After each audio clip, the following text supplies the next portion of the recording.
नमस्कार दोस्तों, मैं आपको एक्सरसाइज 10.2 का क्वेश्चन नंबर 4 बताने जा रहा हूँ। तो सबसे पहले इस क्वेश्चन को पढ़ के फिगर बनाते हैं। तो क्वेश्चन क्या कह रहा है हमारा कि किसी वृत्त के किसी व्यास के सिरों पर, ठीक है, यानी एक वृत्त है, ठीक है, ये वृत्त है आपका और ये क्या आपने व्यास किस लिया, चलिए व्यास का नाम दे देते हैं, मान लेते हैं नाम क्या है ए बी। कह रहा है इस व्यास के सिरों पर स्पर्श रेखाएं खींची गई हैं। तो देखिए दोनों तरफ क्या की गई हैं, सिरों पर स्पर्श रेखाएं खींच दी गई हैं। तो चलिए इसका भी नाम मान लेते हैं, इसका नाम है पी क्यू और यहाँ पे इसका नाम मान लिया गया यम एन, ठीक है, यम एन मान लिया गया। अब कहा जा रहा है सिद्ध क्या करना है कि ये जो स्पर्श रेखाएं हैं ये क्या होंगी, समांतर होंगी, ठीक है।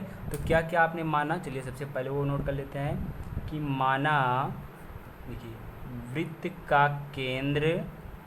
का केंद्र आपने कुछ माना है नहीं, तो चलिए ओ मान लेते हैं।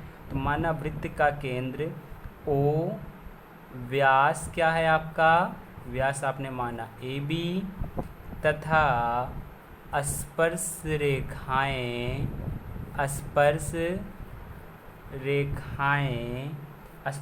क्या हैं, पी क्यू और यम एन। तो चलिए स्पर्श रेखाएं पी क्यू और यम एन है, ठीक है, यम एन है।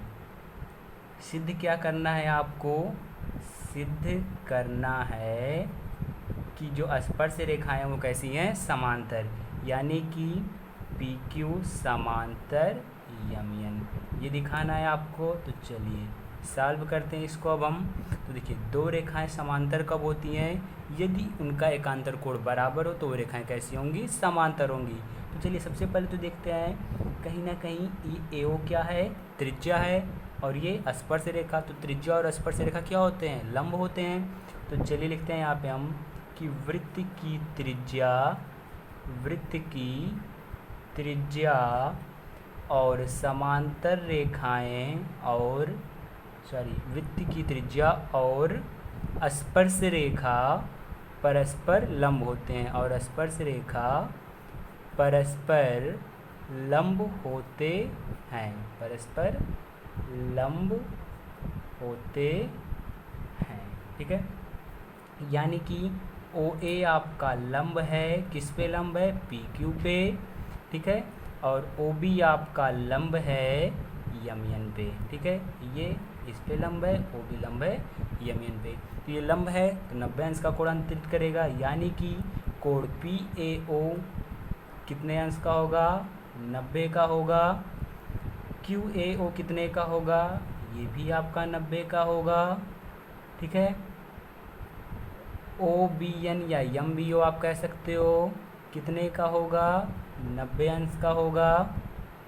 और कोण एन बी ओ कितने का होगा, ये भी आपका 90 अंश का होगा। चलिए समीकरण 1 2 3 4। अब देखिए क्या इनके एकांतर कोण बराबर हैं, यही तो एकांतर कोण आपके हैं। तो चलिए देखते हैं।